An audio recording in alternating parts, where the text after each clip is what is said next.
आता तरी पुढे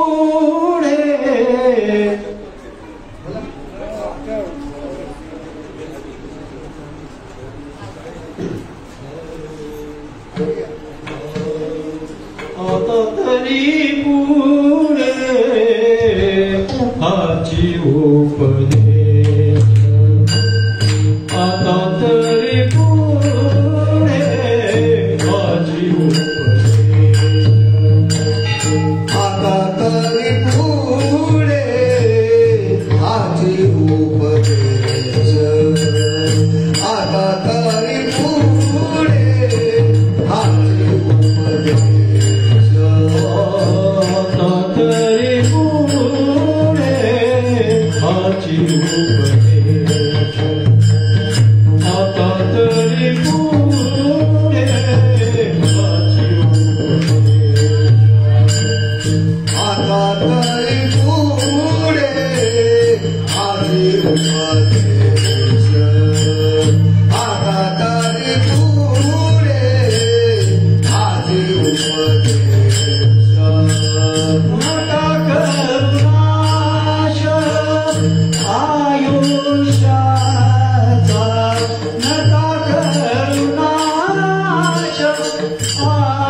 सकळांच्या पाया माझे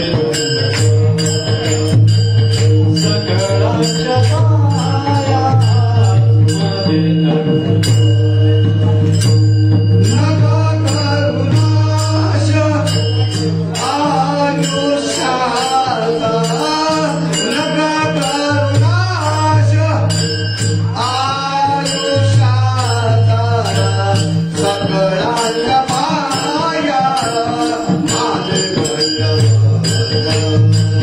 सकळांच्या पाया माझे अपुऱ्याने चित्त शुद्ध करा अपुऱ्याने चित्त शुद्ध करा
आयुष्याचा सकळांच्या पाया माझे दंडवत आपुलाले चित्त शुद्ध करा हित ते करावे देवाचे चिंतन करोनिया मन शुद्ध भावे सकळांच्या पाया माझे दंडवत आपुलाले चित्त शुद्ध करा तुका म्हणे हित होय तो व्यापार तुका म्हणे हित होय तो व्यापार करा काय भार शिकवावे सकळांच्या पाया माझे दंडवत आपुलाले चित्त शुद्ध करा पांडुरंगा करू प्रथमना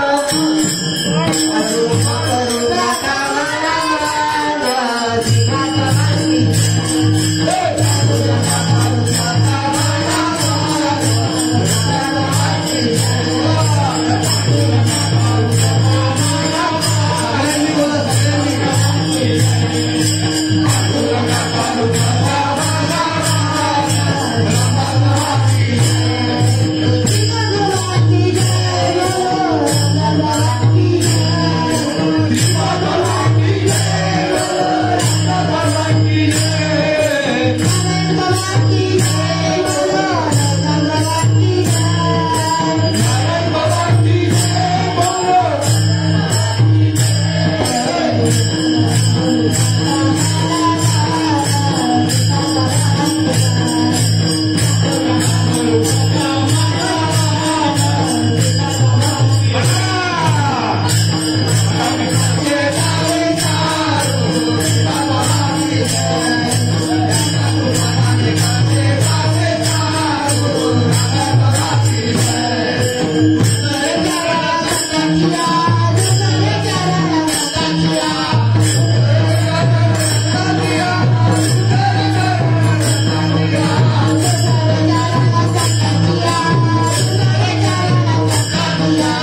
आद्या जय जय सतुवेद्या आत्मरूपा देवा तुझी गणेशू सकाथ मती प्रकाशू म्हणे निवृत्ती दासू अवधारी तुझी आत्मरूप गणेशू केल्या स्मरण होय सकळ विद्येचे अधिकरण तेची वंदू श्री चरण श्री गुरूंचे हे नमस्कारोनी आता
मदहृदयी सद्गुरु जेने तारिलो हा संसार पुरु म्हणून विशेषज्ञ धरू विवेकावरी गुरुर ब्रह्मा गुरुर विष्णू गुरुर्देव महेश्वरा गुरु साक्षात परब्रह्म तस्मै श्री गुरुवे नमः मस्तक हे पायावरी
धन्य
माझ्या जीवनातल्या आजच्या दिवसाला.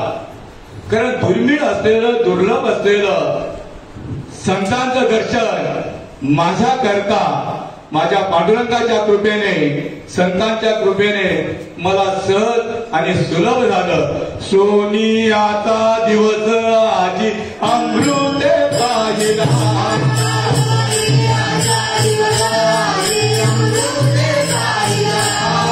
सोनी आता दिवस आजी अमृते पाहिला.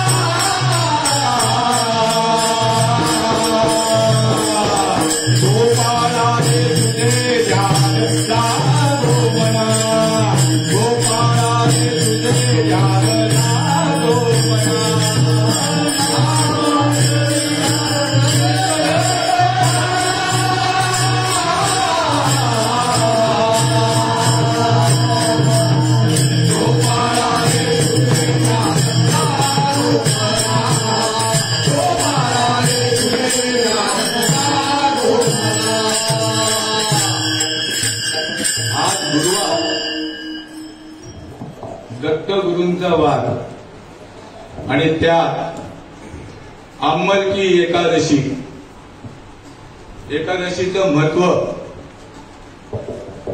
जो एकादशी करतो जन्मोजन्मीच्या पापाचं शालन होतं. त्याच्या एकादशी कशासाठी करायची? जन्मोजन्मीच्या पापाचं शालन होण्याकरता. आणि जन्मोजन्मीच्या पापाचं शालन झालं की मनुष्य प्राणी हा सात्विक बनतो. आणि त्या सात्विकतेमुळे कुठंतरी त्यांना महापुरुषांची भेट होते. आणि म्हणून आजच्या दिवसाला भयंकर महत्व दिलेलं आहे. गुरुवार म्हणजे कोणाचा वार? दत्तगुरूंचा. दिगंबरा दिगंबरा श्रीपाद वल्लभ दिगंबरा, दिगंबरा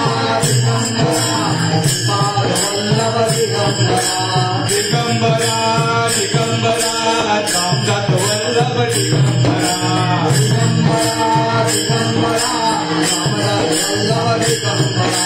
दिगंबरा दिगंबरा नारायण वल्लभ दिगंबरा,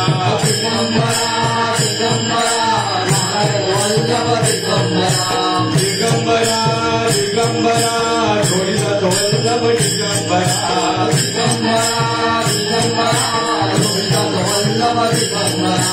दिगंबरा दिगंबरा नाना वल्लभ दिगंबरा,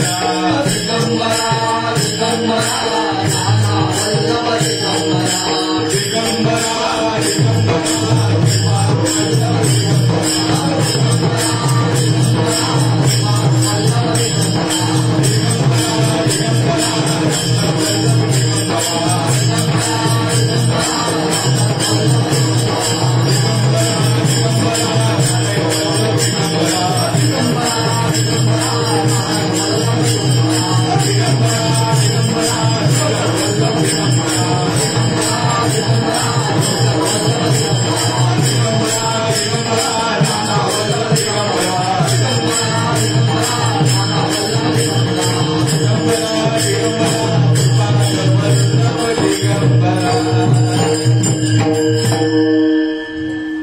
सद्गुरूंचं स्तवन केलं, सर्वांच्या मुखातून झालं.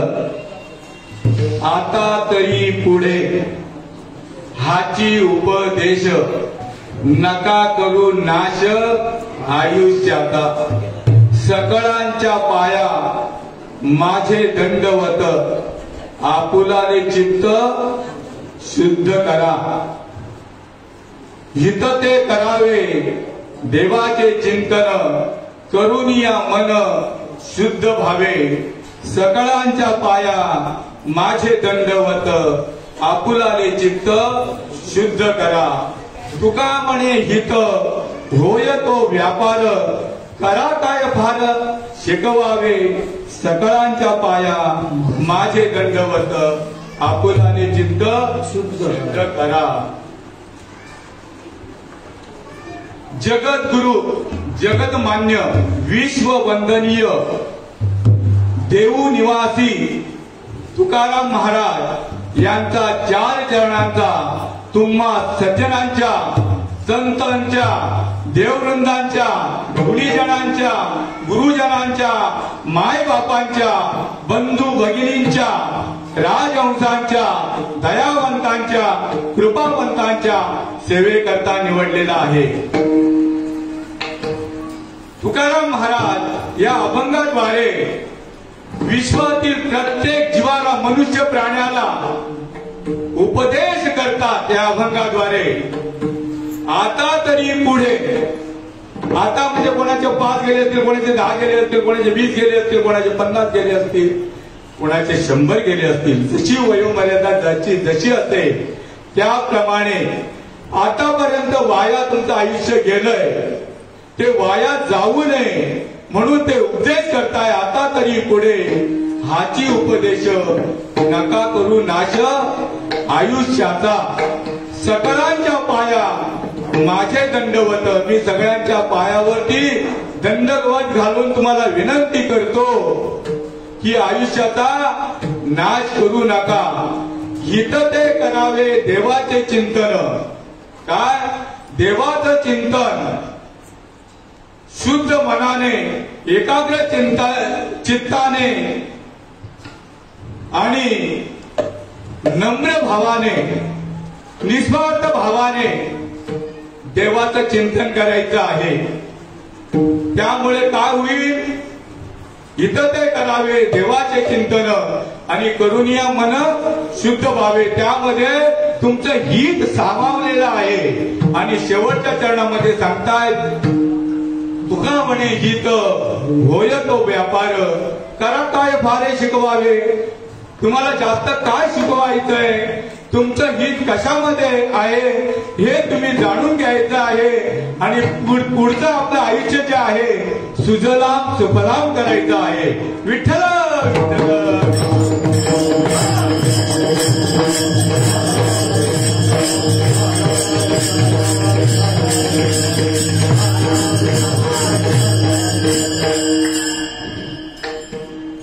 तुकाराम महाराज पहिल्या चरणामध्ये काय या जीवाला उपदेश करतायत? आता तरी पुढे हाची उपदेश नका करू नाश आयुष्याचा. जनावरांना काय उपदेश करत नाही? कारण पशु काय पाप पुण्य जाणती, ते तर उत्तम मध्यम भोग भोगिती. कारण मनुष्य प्राण्याच्या ठिकाणी बुद्धी आहे, वाणी आहे. मनुष्य प्राण्याच्या ठिकाणी काय आहे? बुद्धी आहे आणि वाणी आहे. जैसी दीप कलिका धाकुटी, बहु तेजा ते प्रगटी, तैची सद्बुद्धी ठेकोटी म्हणू नये. आताच्या मुलांना तो अनुभव नाहीये, पण मात्र 50च्या वयागटातली जी माणसं आहेत त्यांना मात्र हा अनुभव आहे. पूर्वी लाईट नव्हती. पूर्वी घरामध्ये बत्ती जाळली जात असे, चिमण्या जाळल्या जात असत, नंदादीप जाळले जात असत, पणत्या जाळल्या जात असतात. किती मोठा असा, किती मोठा जरी हॉल असला आणि त्या हॉलमध्ये छोटीशी पंती जरी लावली, तेवढा हॉल तो प्रकाशित व्हायचा एवढं सामर्थ्य त्या पंथीमध्ये आहे. मग भगवंताने ह्या जीवाला विशाल बुद्धी दिलेली आहे, विश्वव्यापक बुद्धी दिलेली आहे. ही एवढी विश्वव्यापक बुद्धी दिलेली असताना हिचा वापर विशालतेने करायचं की संकोचित बुद्धीने करायचं? ऐक मानवा भाई, ऐक मानवा भाई, तू राम नाम घेई, नरासारखा नर देहा पुन्हा मिळाला नाही.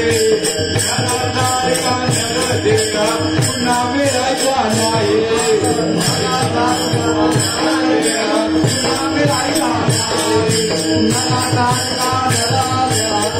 मिळाला नाही. सोडून दे,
या जीवाला अगदी कळवळ्या पोटी सांगताय, जीवाला पोटी सांगत असताय काय की तुझं जे आयुष्य जे आहे वारे मापत चाललेलं आहे.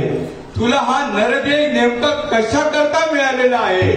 जोपर्यंत साधूची संगत करत नाही तोपर्यंत या देहाचं महत्व तुझ्या लक्षात कदापि येणार नाही. एवढा अनमोल ऐश्वर्य दिलेलं आहे. ऐश्वर्य पायता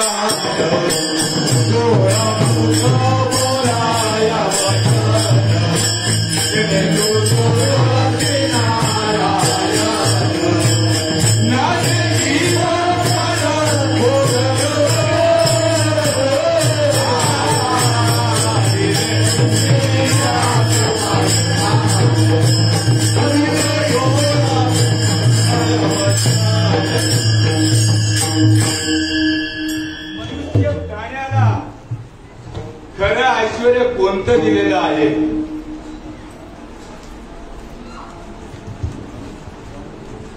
ज्याला एक डोळा नाही त्याला जाऊन विचारा तू किती सुखी आहे. ज्या तो किती श्रीमंत घराण्याचा असला तरी सुद्धा विचारायचं. ज्याला एक हात नाहीये त्याला जाऊन विचारा तू किती सुखी आहे. ज्याला एक पाय नाहीये त्याला जाऊन विचारा तू किती सुखी आहे. ज्याला एक कान नाहीये त्याला जाऊन विचारा तू किती सुखी आहे.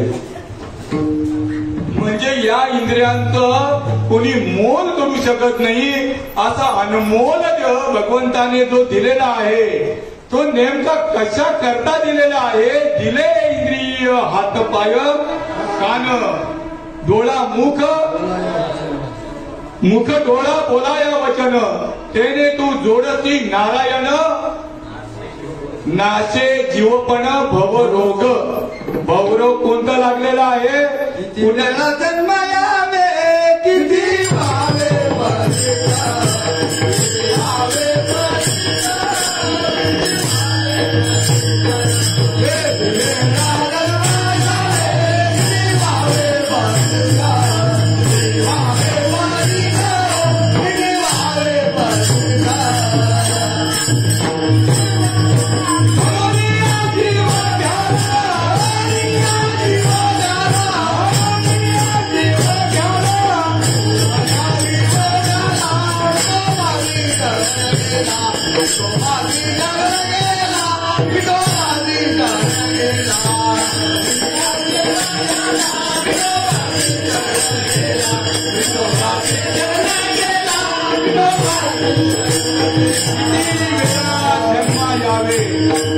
आणि किती व्हावे खजित म्हणून या जीव ध्याला शरण गेला विठोबासी उठा जागे वारे आता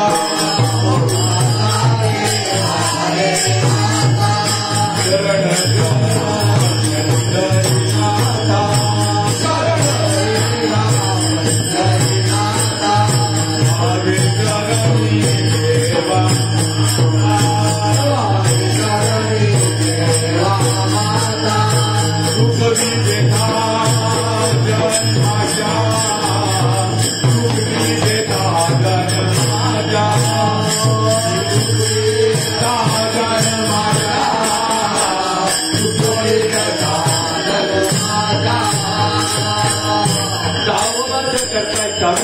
वेळोवेळी काय सावध करताय तुझी जन्म मरणाची जी फजिती आहे किती वेळा जन्माला यायचं किती फजित व्हायचं ही फजिती टाळण्याकरता उठा जागे वारे आता म्हणजे हा काय जागा नाहीये का झोपलेला आहे का पण जागा असून सुद्धा झोपेचं सोंग घेतलंय साधू संत या जाग करण्याचा प्रयत्न करताय का करताय वास्तविक साधू संत तरुण गेलेले त्यांना पुन्हा इकडे यायची गरज काय ते वैकुंठाला गेलेले आहेत पण पुन्हा इकडे यायची गरज काय आहे तर या जीवाविषयी त्यांच्या अंतःकरणामध्ये कळवळा येतो हिताचा कळवळा जीव तुटे तिळतेळा किंवा बुडते हे जन न देखवे डोळा येत असे कळवळा म्हणून या तुकाराम महाराज या देवाकरता वनवन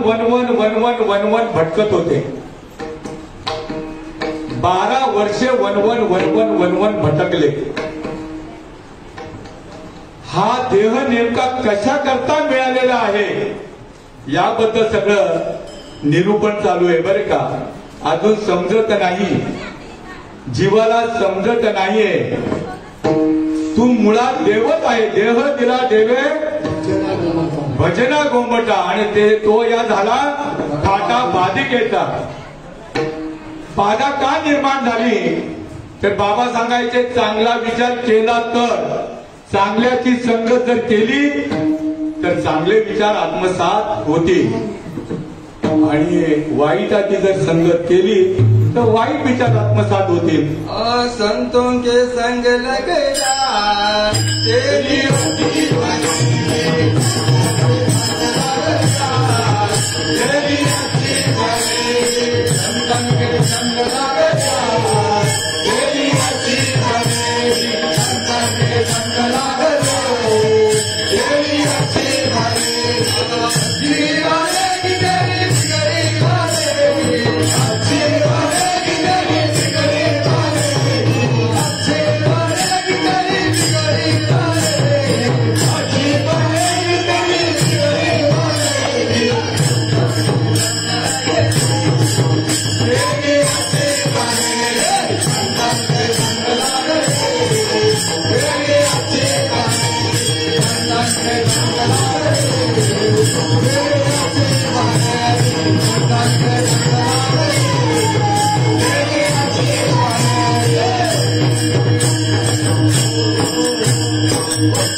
संतन के संग लागरे म्हणजे संतांची तू संगत घे आजची एकादशीचं नाव काय अंमल की एकादशी संतांची संगत करून जर ती अंमलात आणली तर मग मात्र जीवाचं सोनं झाल्याशिवाय राहणार नाही तुकाराम महाराजांना 12 वर्ष भटकावं लागलं या देवाकरता हे देह कशा करता मिळालेलं त्यांना सुद्धा माहिती नव्हतं पण जेव्हा माहिती झालं त्यावेळेला या देवाकरता 12 वर्ष भटकले कोणी सांगितलं उपास करा उपास केले आपण कधी सोमवार करतो कधी गुरुवार करतो कधी शनिवार करतो तर कधी एकादशी करतो कधी संकष्टी करतो 7 वाराचे कोणी वार करत उपास करत नाही पण तुकाराम महाराजांनी 7 वारांचे उपवास केले. पण तुकाराम महाराजांची स्वतःची चूक स्वतःच्या लक्षात आली. उपवास करून सुद्धा देव काही भेटला नाही. उपवासाने देव जोडे, उपवासाने देव जोडे, मग दुष्काळी काय थोडीच मरे. मग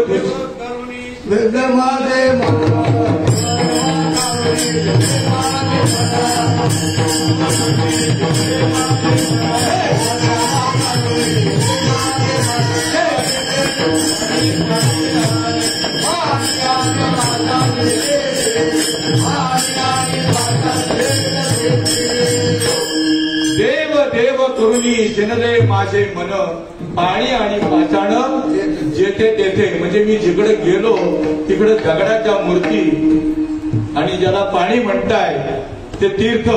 जय तुकाराम महाराजांना हा अनुभव आल्याच्या नंतर ह्या मनुष्य प्राण्याला सतर्क केलं. पण हा मनुष्य प्राणी इतका बावळट आहे, याच्यासारखा बावळट जगामध्ये दुसरा प्राणी कोण असेल. आणि म्हणून माऊलींनी ओवी ठेवली,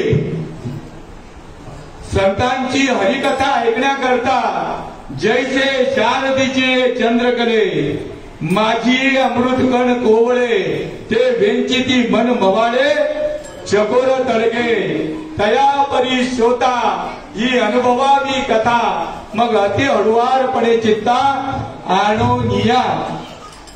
माऊली काय म्हणताय, शरद ऋतूतल्या पौर्णिमेच्या चांदण्यामध्ये चंद्राकडून येणारे अमृतकण चकोर पक्षाची पिलं आ करून वरच्या वरती झेलत असतात, म्हणजे ग्रहण करत असतात. कारण त्यांची नजर जर इकडे तिकडे सैरावैरा जर झाली तर मात्र त्या अमृतकणांपासून ते वंचित राहतील आणि अतृप्त बर का ते राहतील. तया परी श्रोता, हा श्रोता वर्ग जो आहे हरिकथा ऐकताना सर्व इंद्रियांचा एक कान करून जर ऐकली तर निश्चित त्याला लाभ झाल्याशिवाय राहणार नाही. आपला विषय कोणता होता की तुकाराम महाराज जे आहेत बर का, देव देव करुणी. आता महाराजांनी प्रमाण घेतलं, अरे तुम्हा आम्हाला या विश्वभराने देवाने चालतं बोलतं शरीर दिलं आणि देव दगड होऊन बसत, देव दगडाचं शरीर धारण करत, एवढं सुद्धा जीवाला कळू नये याच्यासारखा बावळट प्राणी आणखी जगामध्ये कोणता असेल. तुका म्हणे कैसे आंधळे हे, तुका म्हणे कैसे आंधळे हे,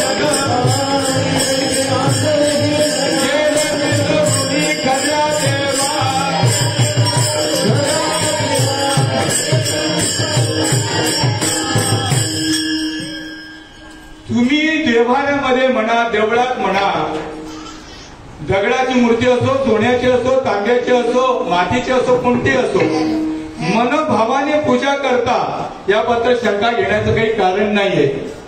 पण तुम्हाला ज्या वेळेला भूक लागते, घरात कोणीच नाहीये, त्या वेळेला आणि तुमचं शरीर निकामी झालेलं आहे, अशा वेळेला त्या देवाकडे जर तुम्ही जेवायला मागितलं, तुम्ही तानेने व्याकुल झालेला आहात आणि पाणी जरी मागितलं तरी तो देव देऊ शकेल का तुम्हाला.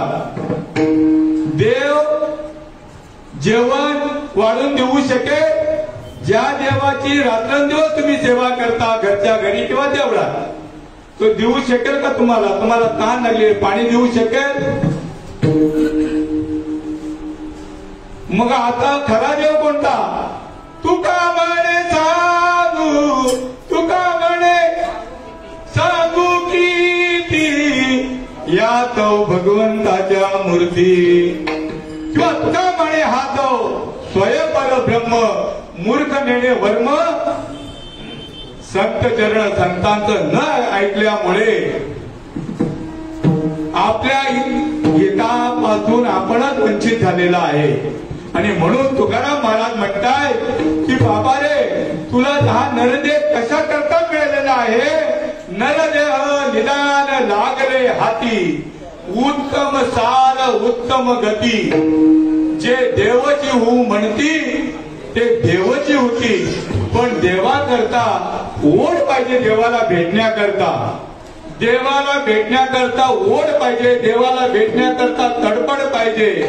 तुकाराम महाराजांची तडपड तशी देवाला भेटण्याकरता होती, तशी आपली आहे का आपलं आपणच परीक्षण करायचं. कन्या सासुर्याची जाये मागे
त्यांचा सुद्धा तो अनुभव आहे.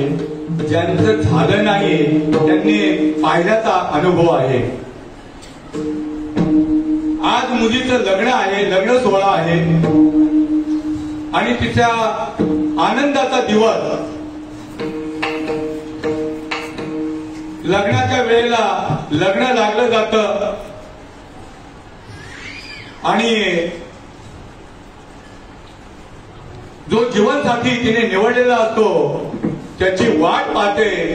लग्न सोहळा पार पडतो, फार आनंद वाटतो तिला. इतकी आनंदात असते ती, इतकी आनंदात असते. आनंदाचे डोही आनंद तरंग, आनंदाचे अंग आनंदाची. एवढा आनंद तिच्या ठिकाणी गगनात मावेनासा झालेला असतो, कारण स्वयं निवडलेला जीवनसाथी असतो. पण ज्या वेळेला जीवनसाथी बरोबर आपल्या मायेच्या घरातून परतीची पावलं घेते, त्या वेळेला वास्तविकतेचा आनंदाचा दिवस आहे. पण आनंदाचा दिवस असताना आई वडिलांनी दिलेलं प्रेम, भावंडांनी दिलेलं प्रेम, काका काकूंनी दिलेलं प्रेम, मैत्रिणींनी दिलेलं प्रेम, मामांनी दिलेलं प्रेम, आत्यांनी दिलेलं प्रेम, बहिणींनी दिलेलं प्रेम, भावांनी दिलेलं प्रेम तिला अनावर होतं. एवढं अनावर होतं, एवढं अनावर, तिला तो विरह सहन होत नाही आणि ओक्सा बोक्सी रडते. कारण ती आता नवऱ्याबरोबर पारतंत्र्यात चालली. पुन्हा यांची मला केव्हा भेट होईल या विरहाने ती रडत असते. तुकाराम महाराज म्हणतायत, असा विरह देवा करता मला झाला त्या कन्येसारखा. त्याच्यानंतर दुसरा माझ्या जीवा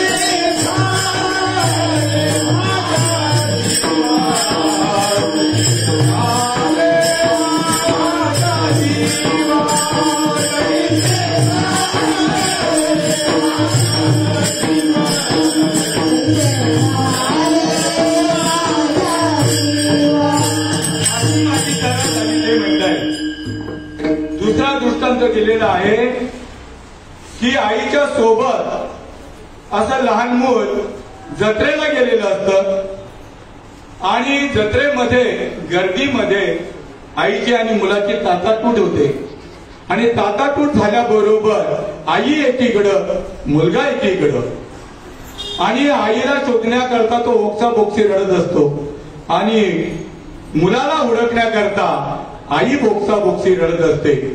हे मूल का रडतंय म्हणून एक सद्ग्रस्त त्याला उचलतय आणि विचारतात बाबा का रडतोय, तर माझी आई माझी आई माझी आई.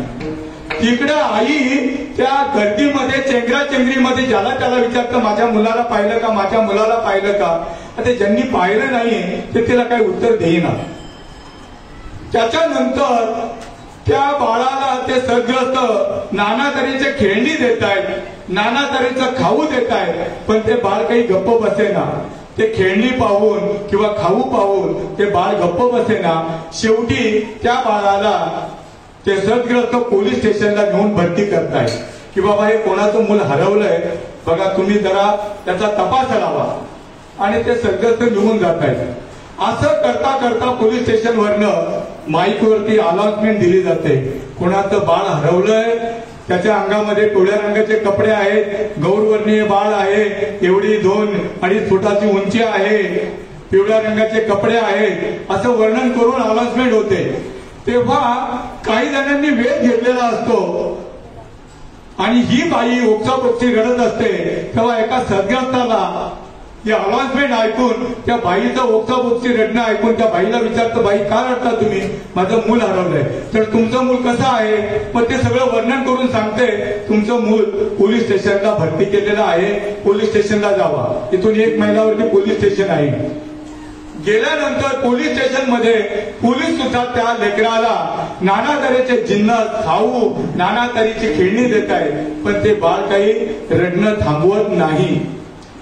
पोलीस स्टेशनला समोर असा गेट असतो आणि पोलीस स्टेशनला चौकीमध्ये जिथे दरवाजा असतो आणि दरवाजामधून तिकडे गेटच्या तिकडं आईची वाट पाहत असतो. त्यावेळेला आईला कोणीतरी सांगते ते समोर आहे ना पोलीस स्टेशन, तिथे जावा, पोलीस स्टेशन तिथे तुमचं बाळ असेल तिथे. ती बाळ आई शोधत शोधत शोधत शोधत कुठे त्या गेट पर्यंत येते आणि गेट पर्यंत आल्यानंतर या मुलाने आईला पाहिली. आईला पाहिल्यानंतर जोराने ओरडतो आई, आणि आईने पाहिल्यानंतर त्या बाळाला हाक मारतो आणि दोघं जण एकमेकांना धावून मिठी मारली जाते. काय मिठी मारली जाते आणि ओक्साबोक्सी रडू लागतात. चुकल्या हरी हरी चुकल्या माये बाळ बुर बुर पाये कैसे झाले माझ्या जीवा कधी भेटशी केशवा. किंवा चुकल्या माय पुता संकटी बहु काळे एकाएकी झाली या भेटी त्याने ओरडे घालून मिठी त्या संधीमध्ये चाले अनिवार्य रुदन. असं मी भगवंतासाठी रडत होतो. आणि शेवटच्या चरणामध्ये काय सांगताय, जीवना वेगळी मासुडी आणि तुका कैसा तळमळी. ज्या वेळेला पाण्यातून मासा बाहेर काढला जातो त्यावेळेला माझा आता जीव जातो की नंतर जीव जातो, या जीवाकरता तो रडत नाही किंवा मरणाकरता रडत नाही. पुन्हा मला पाण्याचा संग कधी होईल बर का. अशी गत कोणाची झाली, तुकाराम महाराजांची झाली. जीवना वेगळी मासुडी तुका तैसा तळमळी कैसे झाले माझ्या जीवा कधी भेटसी केशवा. त्यामुळे हा जो देह मिळालेला आहे हा कशा करता मिळालेला आहे, ज्या वेळेला बाबाजी सद्गुरू त्यांच्या भाग्यात आले आणि भाग्यात आल्यानंतर बाबाजी सद्गुरूंना प्रश्न विचारले, काही मी उद्धार पावेन काही कृपा करील नारायण. ऐसे सांगा तुम्ही संत जन करा समाधान चित्त माझे. गुरु तेथे कसा गुरु भाग्यात यायला पाहिजे, गुरु तेथे ज्ञान, ज्ञानी आत्मदर्शन आणि दर्शने समाधान. हाती जैसे ज्या वेळेला त्यांना अनुग्रह झाला, कोणाला तुकाराम महाराजांना अनुग्रह झाला त्यावेळेला तुकाराम महाराजांची अवस्था झाली, आता सात्विक भाव झाले. संत चरण रज लागता सहज वासनेचे बीज जडून जाये. मग राम नामे उपजे आवडी सुख घडोघडी वाढू लागे. कंठी प्रेम जाते नैनी नीर लोटे हृदयी प्रगटे राम रूप. गुरु तेथे ज्ञान, ज्ञानी आत्मदर्शन. अरे जो गुरुच्या कृपेने आत्मशक्ती प्रगट करणारा गुरु तुमच्या भाग्यात यायला पाहिजे, जसं तुकाराम महाराजांच्या आले. बरं का, आपण पण लय भाग्यवान की आपल्या भाग्यात कोण आले. श्रीपाद ज्ञान कळेना अकल बाजारात मिळेना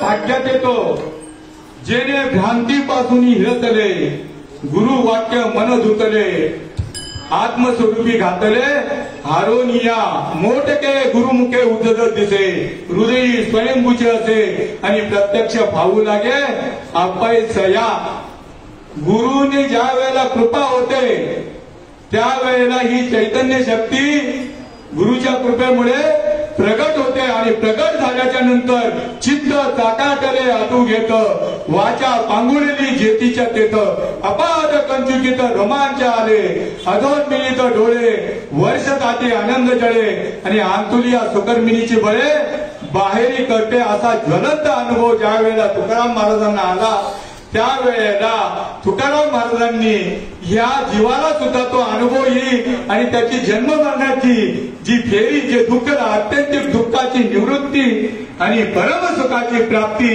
होण्याकरता अभंगाच्या पहिल्या चरणामध्ये प्रतिपादन करताय.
नका करू नाश आयुष्याचा बाबा रे हा नरदेह जो मिळालेला आहे जर जगातील प्रत्येक प्राणी मात्रा बरोबर याची तुलना जर केली तर याच्यासारखा श्रेष्ठ नरदेह जगामध्ये कोणताच नाही. सामान्य रेड्याला सुद्धा हा देव पावला.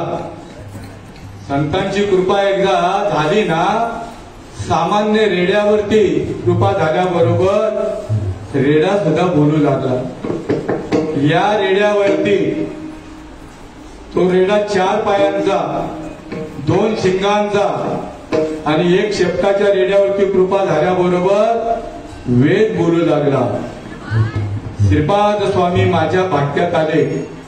2 पायांचा, 2 हातांचा, बिगर शेपटाचा रेडा सुद्धा बोलू लागला. मुखम करोति वाचालम पंगुम लंगे यतगिरी यत कृपातमं वंदे परमानंद महादेव. बाबा रे, तुला नरदेह कशा करता मिळालेला आहे? कारण ही येरजा जी आहे ही तुझी कुंटी धुण्याकरता नरदेह मिळालेला आहे. नरदेहाचं महत्व साधू संतांनीच सांगावं. शरीर उत्तम सांगले शरीर सुखाचे होते, शरीर साध्य होते, शरीर साधे शरीर सुखाचे घोसले, शरीर उत्तम चांगले, शरीर सुखाचे घोसले, शरीरे साध्य होय केले, शरीरे साधे परब्रह्म. परब्रह्माला साधण्याचं सामर्थ्य या शरीरामध्ये ऐकणे. येण्याची शरीरे, शरीरा येण्याची सरे, किंबहुना येर झाले चिरा पडे. तुझी येरझार खुंटीत करण्याकरता तू तुझ्या जीवनाचा शिल्पकार आहे आणि तू तुझ्या जीवनाचा शत्रू आहे. तुझी जीवन यात्रा संपवायची तर चालू ठेवायची तुझ्याच हातात आहे. आणि म्हणून नामदेव महाराज म्हणतात की नामा म्हणे मनुष्य जन्म सर्व जन्मांमध्ये उत्तम. फक्त काय करावं लागेल? तरी अवधान एकले धिजे मग सर्व सुखाची पात्र होईजे. हे प्रतिज्ञ उत्तर माझे उघड आहे का? किंवा पशु का होत असे कन्हैया नरका कछुनी होय. नर एक बार करनी करे तो नरका नारायण बने जाय. तुम्ही सर्व लय भाग्यवान माझ्या सहित. एवढं भाग्यवान, एवढे भाग्यवान तुम्ही संतांचं ऐकलं, माझ्या श्रीपाद बाबांचं ऐकलं. श्रीपाद बाबांचं तुम्ही ऐकलं. अत्यंत लढीवारपणाने बाबांनी हा विषय आपल्याला समजावून सांगितला. काही माणसं म्हणतायत बाबा जाऊन आता किती वर्ष झाली? 21-23 वर्ष झाली. आणि पुरावा काय देतोय? मजनुदेही सद्गुरू. म्हणजे निरंतर तुमच्या हृदयामध्ये वास करताय. बाबांचा अधिकार जर माऊलींचा अधिकार किंवा माऊलींच्या भाग्यामध्ये जे गुरु महाराज आले त्यांचा अधिकार काय? सदाशिवाचा अवतार स्वामी निवृत्ती दातार आणि महाविष्णूचा अवतार माझा ज्ञानेश्वर. तुमच्या आमच्या भाग्यात आले. 4 फुटाची आणि 5 फुटाची मूर्ती नाही बरं का. बाबांचा अधिकार काय?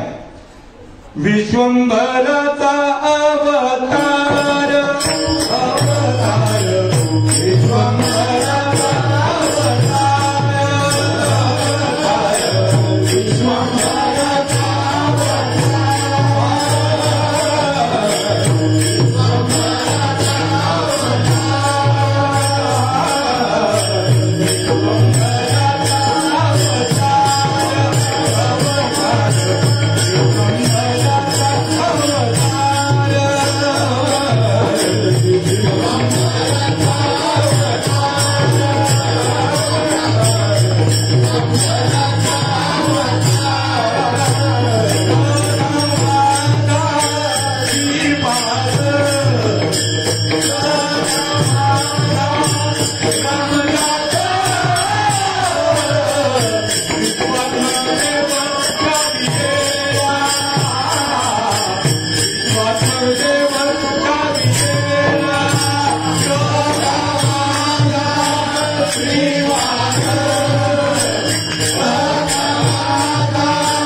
तुमच्या माझ्या भाग्यात सामान्य विभूतीने आली बरं का.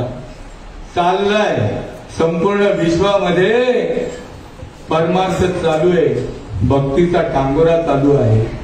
पण भक्तीचं वर्म फक्त आनंद संप्रदायामध्ये अनुभवजन्य मानलं जातं. देवाकरता निरंतर घडलं पाहिजे. देवात साधूची कृपा झाल्याबरोबर इंद्रियांसहित मनाचा विषय नारायण होतो. इंद्रियांसहित मनाचा विषय नारायण होतो आणि नारायण होण्याकरताच हा नरदेह मिळालेला आहे. राम म्हणता रामाची होईजे, पदी बैसोनी पदवी घेईजे, ऐसे सुख वचनी आहे, अनुभव शोधुनी पाहे. तुका म्हणे येथे अनुभव प्रमाण शब्दांचे गौरव कामा न ये. शब्दांनी वर्णन करता येणार नाही. बाबांनी हे नाम ज्या वेळेला हा प्रसाद जो देण्याकरता, नाम देण्याकरता केरोबा बाबांकडे आराधना केली की मला हा जो अधिकार तुम्ही द्याल प्रसाद वाटण्याचा, सर्वांना वाटण्याकरता द्या. आपण खरोखर इतके भाग्यशाली, कारण भाग्याचा उदय झाला, संत संग मज घडला, तेने आनंदाचे पुर लोटताती निरंतर. एका जनार्दनी हरीचे कीर्तन, एका जनार्दनी हरीचे कीर्तन, एका जनार्दनी हरीचे कीर्तन, एका जनार्दनी हरीचे कीर्तन, एका जनार्दनी हरीचे कीर्तन, एका जनार्दनी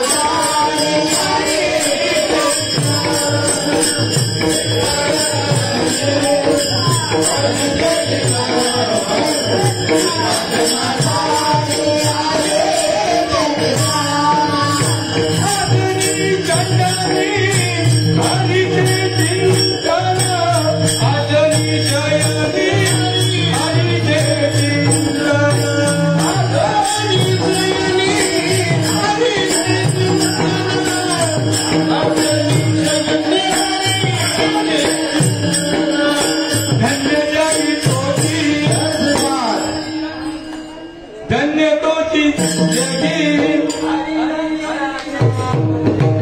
धन्य जगी तोची हरी रंगीनाचे, धन्य जगी तोची हरी रंगीनाचे, धन्य जगी तोची हरी रंगीनाचे.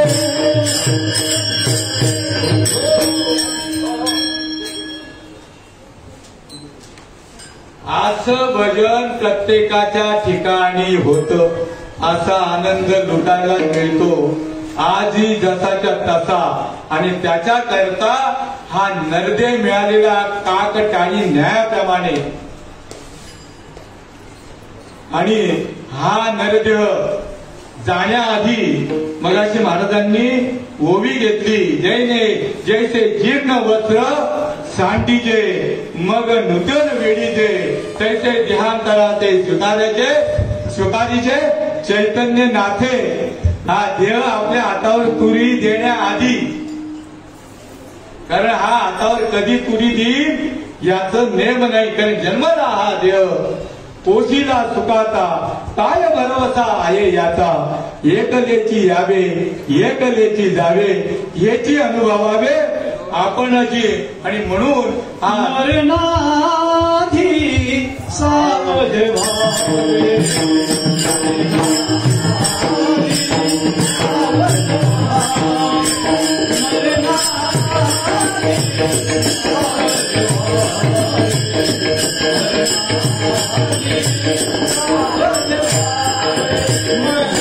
मरणाधी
मरणाआधी सावध व्हावे, कोण दिन येईल कैसा, नाही या देहाचा भरवसा.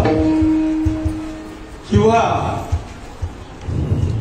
गॅरंटी नाहीये, काळ कधी याच्यावरती झडप राहील.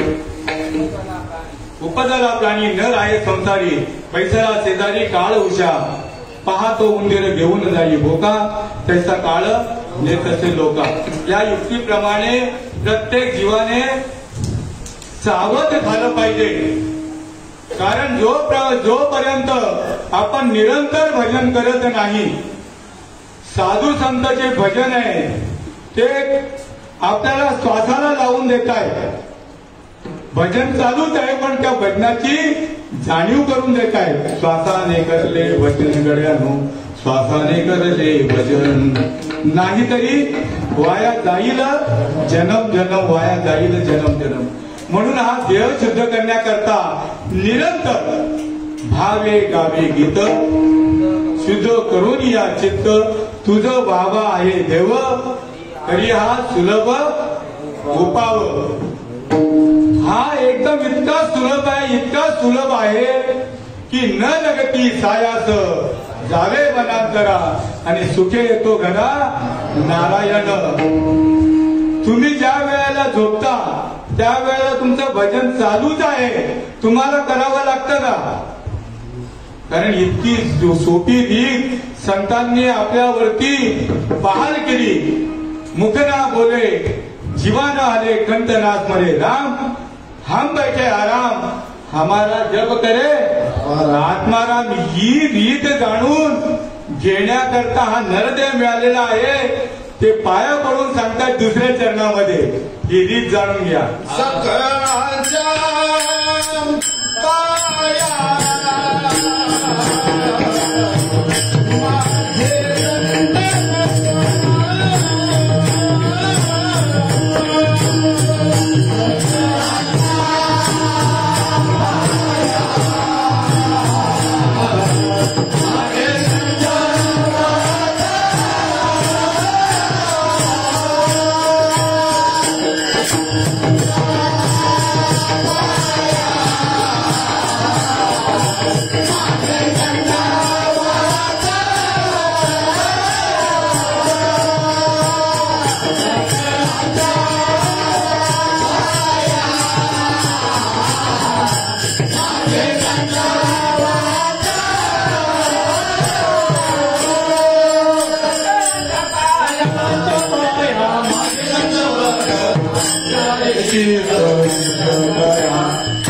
माझे दंडवत जगदवंदनीय विश्ववंदनीय. सामान्य जीवाच्या पुढे नतमस्तक होऊन विनंती करतायत. का विनंती करताय? तर वाढावया सुख भक्तिभाव धर्म कुळाचार नाम विठोबाचे अवतार तुम्हा धराया कारण आणि उद्धराया जन जड जीवाया न्यायाप्रमाणे या जीवाचा कळवळा येतो. आणि म्हणून त्यांनी सांगितलं इथं ते करावे देवाचे चिंतन करून या मन शुद्ध व्हावे. कसं देवाचं चिंतन कराल? चारी वाणीने जीवाचं चिंतन झालं पाहिजे. नुसत्या वैखरी वाणीने होऊन जमणार नाही. चारी वाणीने ज्या वेळेला हे भजन चालू होतं, हे नाम चालू होतं, अनादिकाळचं नाम मिळालं पाहिजे. जे शंकराने नामस्मरण केलं, पार्वतीने नामस्मरण केलं, माझ्या रामाने जे नामस्मरण केलं, श्रीकृष्ण भगवंताने जे नामस्मरण केलं, 56 संतांनी जे नामस्मरण केलं, 33 कोटी देवतांनी जे नामस्मरण केलं, ते नाम जर आपल्याला जर मिळालं तर त्याची अनुभूती आजी जशीच्या तशी येते. फक्त देवाला काय आवडतं? काही न लगे एक भावाची कारण. आणि तुका म्हणे आण विठो देवाची शपथ घेऊन सांगताय गोविंद गोविंद मना लागलिया छंद. मग गोविंद ती काया भेद नाही देवातया. काया गोविंद रूप होते याची लक्षणं काय? आनंदले मन प्रेमे पाझरती लोचन. मग गोविंद ती काया भेद नाही देवातया. चित्त चैतन्याची पडता मिठी लिंग देहाच्या सुटता काठी. नेत्रिय सुंता पुरदाती रोमांच उठी सर्वांनी. बंधनापासून उकळल्या गाठी देतानी मिठी सावकाश. येणे सोसे मन झाले हवं बरी परत माघारी येत नाही. त्याकरता काय करावं लागेल? बोलावा विठ्ठल, पहावा विठ्ठल, करावा विठ्ठल, जीवे भावे. येणे सोसे मन झाले हवं बरी आणि परत माघारी येत नाही. आणि म्हणून तुकाराम महाराज या जीवाला ज्यामध्ये तुमचं हित सामावलेलं आहे ती हिताची गोष्ट अभंगाच्या 3ऱ्या चरणामध्ये सांगताय. तुका म्हणे गीता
करावे देवाचे चिंतन मन शुद्ध व्हावे. जो आपल्या हिताच्या ठिकाणी जागा असतो तोच फक्त हे चिंतन करू शकतो.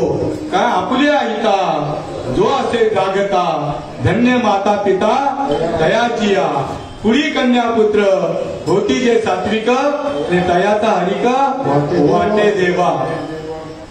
गीता भागवत हरिती श्रवण अखंड चिंतन विठोबाचे असं जे अखंड चिंतन जो साधक करतो त्यांच्या आई वडिलांना धन्यता दिलेली आहे.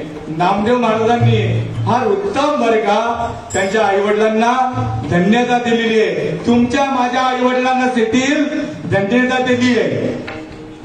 कारण तुम्ही सुद्धा श्रीपाद बाबांनी आपल्याला हिताच्या ठिकाणी रात्रंदिवस दिनरजनी हाची गंधा गोविंदाचे पोवाडे आणि दिनरजनी जो भगवंताचं नामस्मरण करतो नामदेव महाराजांनी त्या साधकाच्या आई वडिलांना धन्यता दिली आहे. धन्य माता धन्य त्याची माता धन्य त्याचा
त्याचा वंश उद्धरीला नामा म्हणे त्याचा जन्म सुफळ झाला. वंश उद्धरीला कोटी कुळाचा.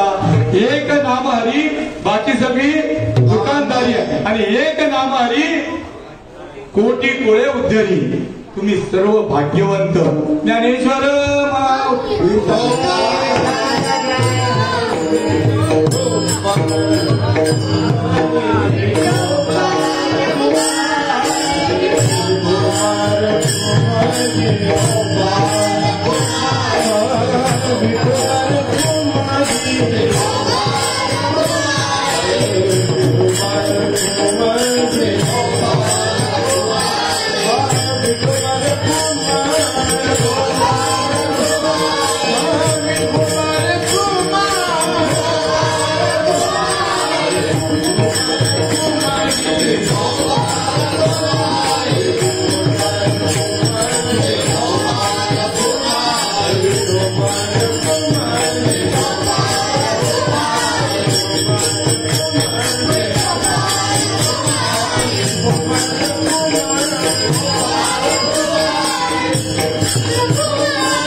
आता तरी पुढे आची उपदेश नका करू नाश आयुष्याचा सकळांच्या पाया माने दंडवत आपुलाले चित्त चित्त ते करावे देवाचे चिंतन करून मन शुद्ध व्हावे सकळांच्या पाया माझे दंडवत आपुलाले चित्त शुद्ध करा तुका म्हणे हित होय तो व्यापार करा काय पार चिकवावे सकळांच्या पाया माझे दंडवत आपुलाले चित्त शुद्ध जय विठ्ठल जय विठ्ठल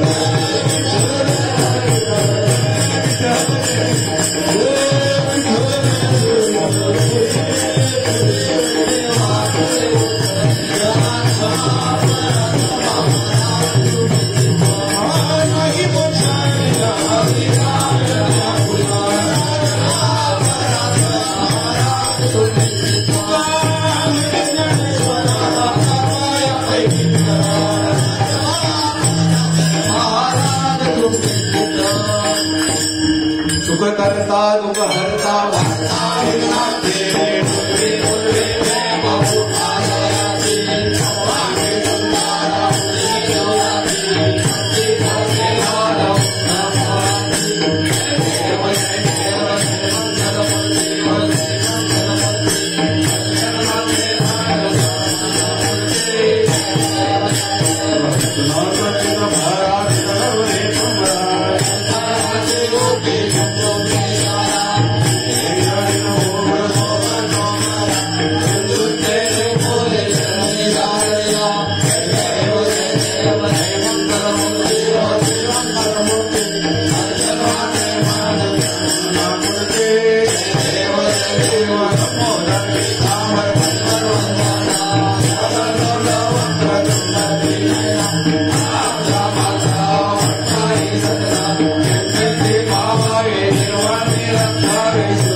हमारे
हेची व्हावी माझी आस